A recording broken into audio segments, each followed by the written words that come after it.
Ju përshëndes të nderuar shikues, jemi së bashku në edicionin e lajmeve të orës 17 këtu në Blu Televizion.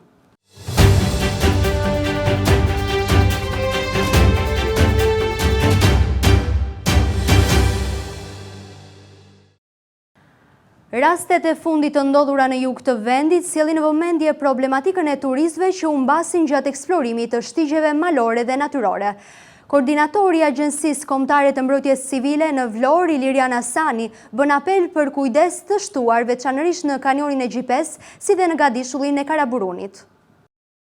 Rastet të fundit të regjistruara në jug të vendit, por edhe në zona të tjera kanë sjellë sërish në vëmendje problematikën e turistëve që u mbasin gjatë eksplorimit të shtigjeve malore dhe natyrore. Shpesh kjo ndodh për shkak të mosnjohjes së terrenit, por edhe nga informacionet e pasakta që i qarkullojnë në internet, të cilat në shumë raste nuk pasqyrojnë kushtet reale. Kreu i Agjencisë Kombëtare të Mbrojtjes Civile në Vlorë, Ilirian Hasani, thekson se rastet e fundit janë regjistruar në kanionet e Gjipes, një destinacion mjaft i bukur, por edhe problematik për vizitorët që nuk e njohin terrenin. Sipas tij, edhe gadishulli i Karaburunit mbetet një nga zonat ku kërkohet kujdes i shtuar dhe i veçantë. Jo vetëm për zonën e jugut, por për në gjithë Shqipërinë ka pas problematika të mëdha me turistët të cilët vinë të pashoqëruar, nuk e njohin mirë terrenin, dhe shpesh rigënjejnë shtigjet e hedhura në këto aplikacionet që janë online, por tek të cilat nuk ka përshkrime të terrenit ashtu siç është në realitet. Rastet e fundit kanë qenë në jug dhe dy raste kanë qenë njëra mbas tjetrës, kanë qenë në kanionin e Gjipes, i cili është një kanion i mrekullueshëm, të thoshja, për ata që e njohin se çfarë është alpinizmi, por gjithashtu edhe shumë i rrezikshëm. Ai është një lloj kurthi nga të dyja drejtimet, edhe nga hyrja nga poshtë, nga deti dhe nga hyrja lart nga përroj. Sepse rruga të shon deri diku dhe pastaj bllokohesh. Kjo ka ndodhur pothuajse të gjithë turistëve.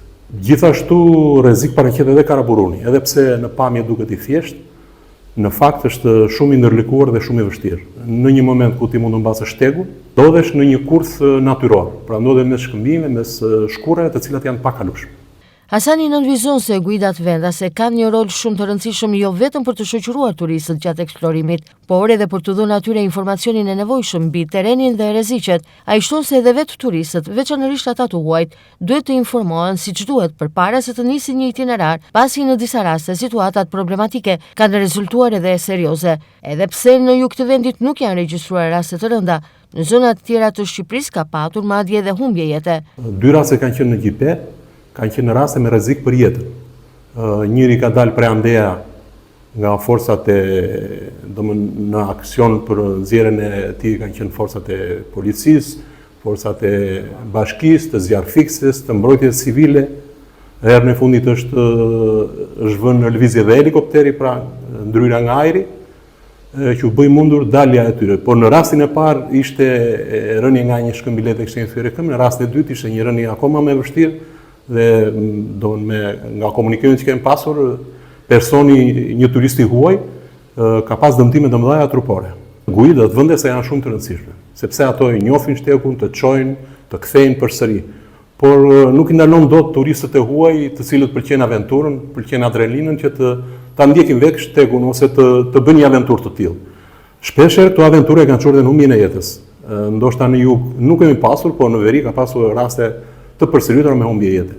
Referuar rëndësisë së informimit paraprak, Hasani thekson se njohja e terrenit dhe marrja e informacionit të saktë janë thelbësore për një eksplorim të sigurt të shqigjeve turistike. Ai përmend edhe disa nga zonat më problematike në jug të vendit, ku vizitorët duhet të tregojnë kujdes të veçantë. Këtë informim duhet të bëhet në media, duhet të bëhet në të gjitha portalet që funksionojnë sot, të cilat janë shumë të rëndësishme dhe njerëzit i shikojnë dhe i ndjekin. Po kështu është e rëndësishme edhe për ata që bëjnë guidën, të cilët hedhin shtigje online, duhet të përshkruajnë cilësitë e shtegut, duke vënë brenda edhe vështirësitë që ka, edhe momentet e rrezikut dhe jetë cila do të ndihmonte turistët. Po flasim për jugun. Pra po flasim për malsinë e Vlorës, Llabris deri në kufi me Gjirokastër.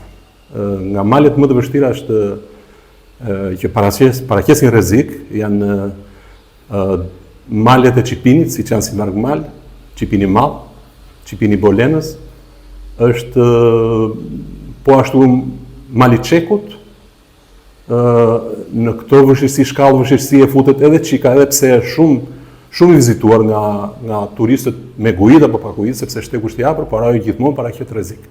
Vetëm gjatë javës së kaluar u regjistruan 2 raste problematike në kanionin e Gjipes, aty ku u desh edhe ndërhyrja e strukturave të emergjencave civile, madje në një prej rasteve u përdor edhe ndërhyrja nga ajri për evakuimin e personave të bllokuar. Vijojmë me një kronik problemore. Gjatë verës së nxehtë, fshati Panaja thahet për ujë të pishëm. Sipas banorëve, ata furnizohen me ujë të pishëm vetëm 30 minuta, ndërsa shpesh ai vjen i ndotur. Banorët thonë se janë pagues të rregullt të faturave edhe pse ujin për konsum e paguajnë 2 herë pasi e blejnë. Përgjatë stinës së verës, fshati Panaja thahet për ujë të pishëm. Banorët tregojnë se në ditë në fshat vijnë vetëm 30 minuta ujë dhe më pas ndërpritet. Kohë kjo që sipas banorëve është e pamjaftueshme që të mund të mbushësh ujë për nevojat e ndryshme që ka shtëpia apo familja. Banorët tregojnë se edhe uji që vjen në çesmat e tyre është i papishëm.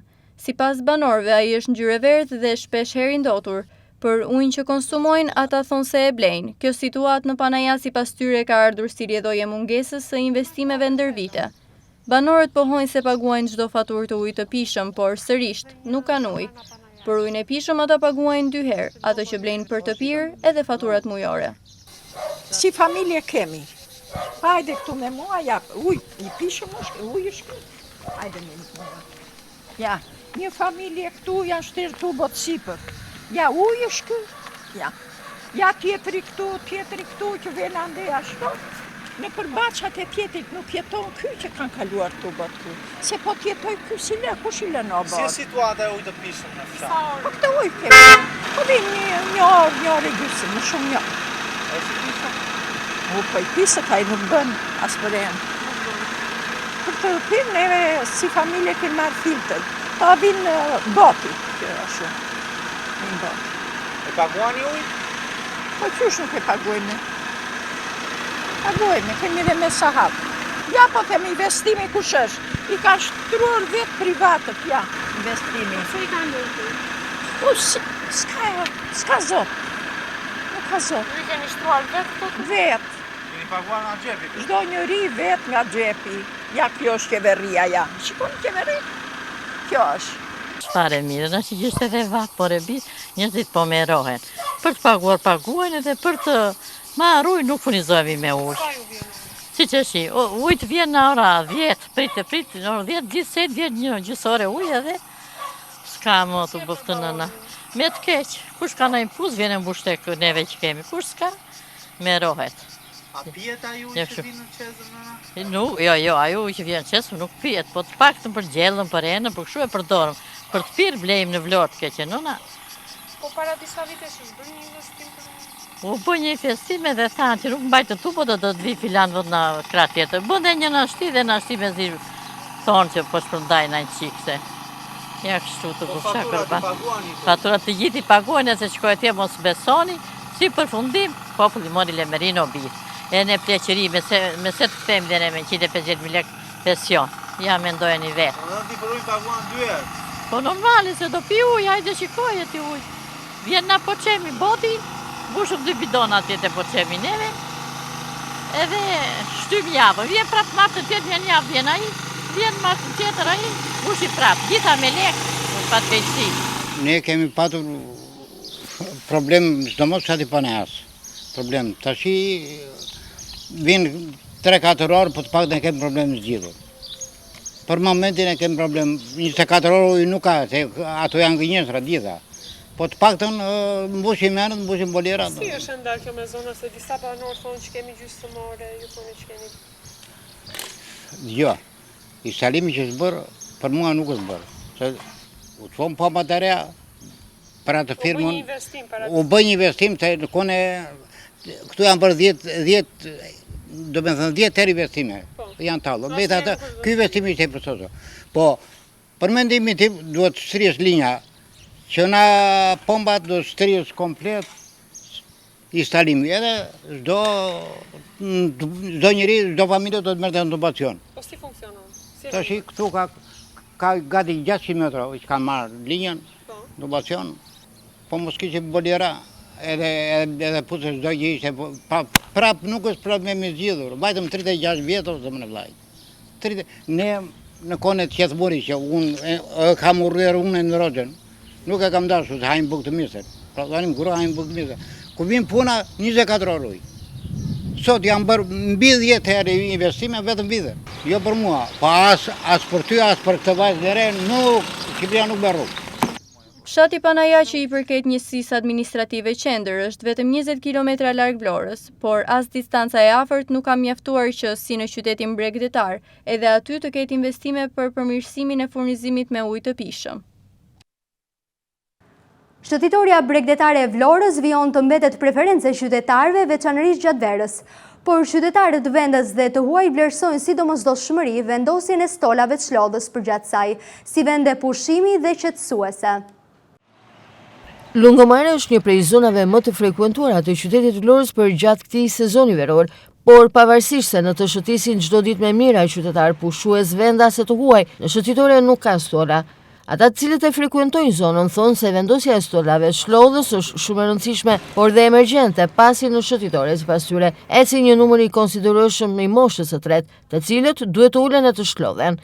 Qytetarët e Vlorës tregojnë se vetmja mundësi për të ulur janë bordurat prej betoni apo edhe shkallarët e bregdetit. Të qëndrojnë në lokal për të shlodhur, ata tregojnë se nuk e përballojnë dot ekonomikisht. E mira është jemi në stola. Ku ka stoli? Ka dhe vende jashtë këtu shumë që duhet. Po varet e përmban ajo projekti apo jo. Mos flasim edhe Po për qytetarët është edhe domosdoshme. Po është edhe domosdoshme. Është domosdoshme. Në këtë rrugë jo, te rruga tjetër më përpara po. Po tani ta të bëjmë, jemi mësuar. Jo, nuk ka. Nuk ka. Pa tjetër, duhet të ketë edhe, sidomos nga pjesa e gjelbërimit ne, duhet të ketë. Po ku uleni për shumë, ku shëtit? Ka ule në për lokale i detyruar. Ore, është një problem. Ky problem është i zgjidhur nga pronarët e lokaleve. Vetë ata ndikojnë që mos bëjnë stolat, se je i detyruar të pushimit ta bësh në lokal. Po ule në lokal, ku ka bordura më, ç'a bëni? Po duhet vendosur. Sidomos për mua që jam 80 vjeç. Ku? Nuk shikoj stola. Për moment nuk shikoj, po si janë të rëndësishëm. Të rëndësishëm jam. Megjithatë, unë do të them një gjë. Vlora ka ndryshuar nga vjet si vjet. Mendoj për mirë, pastërtia është maksimum. Në një gjers. Shiko, nuk mund të bëhet krahasimi direkt, siç mendoni ju. Nuk mund të bëhet një krahasim i tillë. Dhe andaj ka probleme. Mos kujtoni se është kaq, edhe andaj ka mbetur në rrugë, edhe andaj ka çdo gjë. Tani se po dal. Nuk shikoj. Jo, se po dal. Ka vjen? Me Lushen. Si situata këtu me Lushen? Po mirë nuk e më shumë bukur. Buzdetit më. Buzdet. Po dole në shëtitore, do rihesh buzdetit, nuk do jesh në... O vlla, ne i bëjmë stolat për druri, po i konsumojmë shpejt se jam. E kupton? Duhet bërë. Po duhet bërë, çdo gjë duhet bërë në këtë vendore. Se s'është vetëm për stolat, ngelëm te stoline. Fare, asnjë gjë. Po për shumë kur ecën, ku ulesh? Në kumb, në shkallë këtu. Te shkallë aty në kumb, s'ka stola. Po i bë privati tash nuk kam siç ka qenë në hapësirë publike. Është dhënë e gjithë nga privati. Në ti mund të ulesh vetëm lokal, nëse do të shplodhesh. Po, ose në shkallët këti. Nuk ka, është dhënë e gjithë nga privati. Duhet të vendosen stola? Duhet të ketë hapësirë publike, duhet të vendosen stola, duhet një farë kushti, po të flasim ma shumë një WC, një banjë, një të bësh një dushe, nuk ka në të gjëra. Si që ka pasur dikur, nuk ka. Ajo është gjëja më e keqe që ka ndërtuar në këtë pjesë. Sepse, si duket ka rënë në ujdi me këto lokale dhe pensionistat, s'kan ku ulen, duhet vend ulen dhe lokali. Po s'kan lek. Është gjëja më e ndyrë që i bëhet i populli. Ndërkohë që flasim, duhet të ke stola shlodhës? Patjetër, kanë qenë stola, pse i hoqën. Nuk është e ishme fare. Nuk është e ishme, ne në ka rënë pjesë të shikojmë dhe jashtë. Ne shikojmë vetën e pasqyrë kur vemi se kush jemi. Dhe si punojmë për popullin. Këta thanë që do ketë më plazhe private, e zvogluan fare, dikur kishim që tani plazh publik me lek. Hajde, kush ma përkthen. Vlen të theksohet fakti se stolat shlodhës mungojnë edhe në pjesë të tjera të Bregdetit të qytetit, si në plazhin e vjetër, po ashtu edhe në zonën e Zvërnecit. Projekti për ndërtimin e bulevardit të palmave dhe agrumeve duket se është në fazën përfundimtare. E gjithë zona është rehabilituar dhe krahas asfaltimit të segmentit rrugor është bërë i mundshëm edhe krimi vendkalimit të këmbësorëve. Një për projekteve më madhore që po realizohet në Vlorë është tashmë në hapët e fundit, duke nisur nga kryqëzimi pranë drejtorisë vendore të policisë dhe deri tek xhamia e Plumbit në qendër të qytetit. Një zonë gjerë është rehabilituar në total si rrjedhoi realizimin të aty të projektit për ndërtimin e bulevardit palmave dhe agrumeve. Projekt ky i cili pritet të përfundojë këtë sezon veror, ku puna është në fazën e fundit të saj. Një prej projekteve më të rëndësishme në qytetin e Vlorës, puna për rehabilitimin e bulevardit të palmave, agrumeve dhe jaçarandave, po shkon drejt fundit. Projekti është në hapat e përfundimit të tij, duke ndryshuar realitetin në një prej zonave të qytetit të bregdetar. Po flasim këtu për një projekt madhor të qeverisë shqiptare, i cili është realizuar në hyrje të qytetit dhe fillon nga kryqëzimi pranë komisariatit të policisë së Vlorës për të përfunduar në drejtim të xhamisë së qytetit, për të lidhur me bulevardin Ismail Qemali dhe për të sjellë në të njëjtën formë pikërisht me bulevardin e Vlorës. E gjithë zona në total është rehabilituar, ku krahas asfaltimit të segmentit rrugor është bërë mundur dhe krijimi i vendkalimit të këmbësorëve. Në një pjesë të tij janë mbjell palmat, më pas segmentin e dytë jacarandat dhe në pjesën përfundimtare agrumet. Për gjatë të gjithë gjatësisë së projektit janë përcaktuar hapësirat e dedikuara të gjelbërimit, por dhe ato të parqeve shlodhëse. Gjithashtu në të gjithë aksin është vendosur tashmë dhe ndriçimi rrugor. Vlen të theksohet se projekti është pajisur edhe me gjithë sinjalistikën e posaçme rrugore, si me atë vertikale por edhe horizontale. Këtë sezon turistik duket se gjithë vëmendja e shërbimit është përshëndruar te pastrimi i vijës bregdetare, duke lënë në arrest zonat periferike. Një situatë e tillë konstatohet edhe përgjatë aksit rrugor Vlorë-Kuç, në afërsi të fshatit Sherisht, ku grumbuj të shumë mbetjesh urbane dhe inertesh janë bërë tashmë një pamje e zakonshme. Me një kohë kur institucionet e pushtetit vendor janë duke luftuar me ndotësit e ambientit brenda në qytet, rrethinat janë thuajse të lëna jashtë vëmendjes, por edhe në harres. Kjo është një ndër rrugët më të frekuentuara nga qyteti i Vlorës në drejtim të Himarës, rruga e Lumit të Vlorës dhe konkretisht ndodhemi në Sherisht, një ndër hotspotet më problematike për sa i përket ndotjes, qoftë me inerte apo edhe me mbeturina të ndryshme urbane. Në një kohë kur bashkia e ka caktuar depozitimin e mbetjeve të ngurta në jallit të Nartës, ndërsa mbetjet urbane hidhen në landfillin e Sherishtës, në anë të rrugës vijon të qëndrojë kjo pamje. Sherishta vijon të mbetet një nga zonat më problematike sa i përket depozitimit të mbetjeve inerte edhe atyre urbane, ndërsa e gjithë vëmendja duket se është përqendruar tek pastrimi i vijës bregdetare gjatë sezonit turistik. Zonat periferike vazhdojnë të lihen në harres, duke u përballur prej vitesh me të njëjtin problem. Një situatë e tillë konstatohet edhe përgjatë aksit rrugor Vlorë-Kuç, në afërsi të fshatit Sherisht, ku grumbuj të shumë të mbetjesh janë bërë tashmë një pamje e zakonshme. Mbetje inerte, materiale ndërtimi, por edhe mbetje urbane janë depozituar në anë të rrugës, duke krijuar jo vetëm ndotje të mjedisit, por edhe një panoramë as pak dinjitoze për një zonë me rëndësi turistike. Ky është një nga akset më të frekuentuara gjatë sezonit veror, pasi përdoret nga mira drejtues mjetesh dhe turistë vendas dhe të huaj, që udhëtojnë në drejtimin e Himarës dhe destinacioneve të tjera të Rivierës shqiptare. Megjithatë, pamja që i pret përgjatë këtij segmenti rrugor bie ndesh me imazhin që synon të promovojë Vlora si një nga destinacionet kryesore turistike të vendit. Banorët e zonës shprehen se problematika është e hershme dhe se pavarësisht ankesave të vazhdueshme, deri më tani nuk është marrë asnjë masë konkrete për pastrimin e zonës apo për parandalimin e hedhjes së mbetjeve. Sipas tyre, mungesa e kontrolleve dhe e monitorimit ka bërë që vend grumbullimi i palishëm të zgjerohet vazhdimisht. Nga sa konstatohet në terren, duket se kjo pjesë është lënë jashtë vëmendjes së Bashkisë Vlorë, ndërsa ndërhyrjet për pastrimin e saj kanë munguar. Situata nuk është krijuar ditët e fundit, por është përsëritur vazhdimisht ndër vite, duke u kthyer në një problem kronik për zonën. Për te ndikimit negativ në mjedis, prania e mbetjeve përgjatë këtij aksi dëmton edhe imazhin turistik të Vlorës. Në një periudhë kur fluksi vizitorëve është në kulm dhe përpjekjet për promovimin e turizmit kërkojnë një standard shumë më të lartë të pastërtisë dhe mirëmbajtjes së hapësirave publike. Një beach bar është shembur mëngjesin e kësaj të premteje në zonën e Jalës në Vuno nga Inspektorati Kombëtar i Mbrojtjes së Territorit. Siç mësohet, objekti rezulton të ndërtuar pa leje në vijën bregdetare, ndërsa aksioni zhvilluar pa incidente. Një beach bar është shembur mëngjesin e kësaj të premteje në zonën e Jalës në Vuno nga Inspektorati Kombëtar i Mbrojtjes së Territorit IKMT. Sipas informacioneve paraprake, objekti rezulton të ndërtuar pa leje në vijën bregdetare, çka solli edhe ndërhyrjen e autoriteteve për prishjen e tij.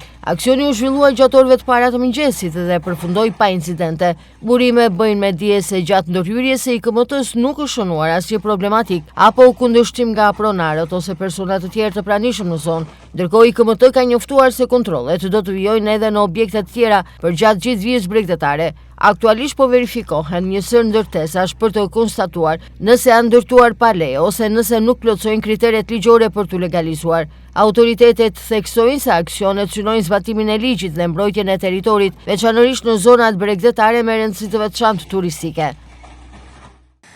Ndëroj temën e informacionit. Ambasada e Shteteve të Bashkuara në Tiranë ka reaguar për herë të parë zyrtarisht në lidhje me protestat kombëtare që po zhvillohen prej 33 ditësh në vend.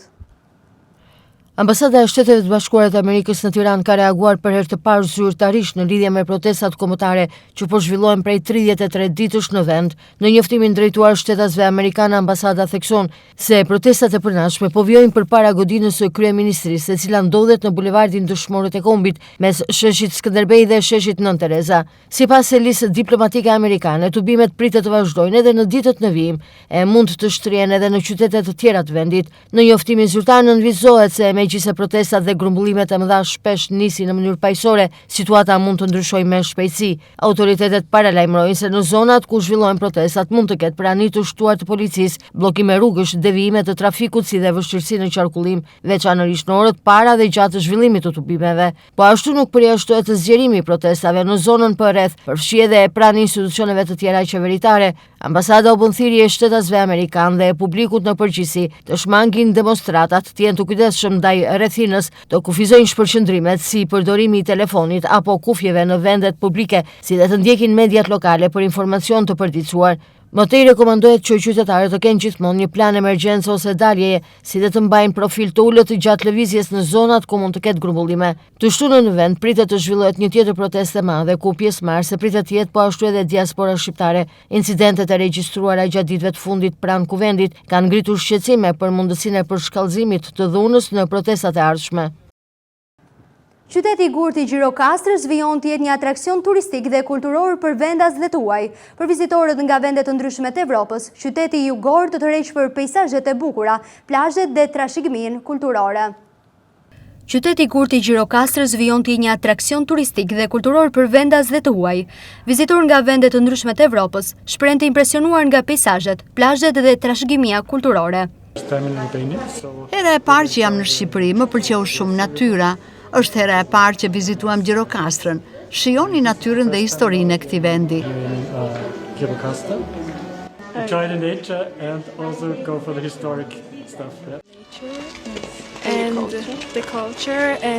Natyra dhe kultura e këtij vendi, njerëzit që jetojnë këtu janë shumë të sjellshëm dhe ndihmues.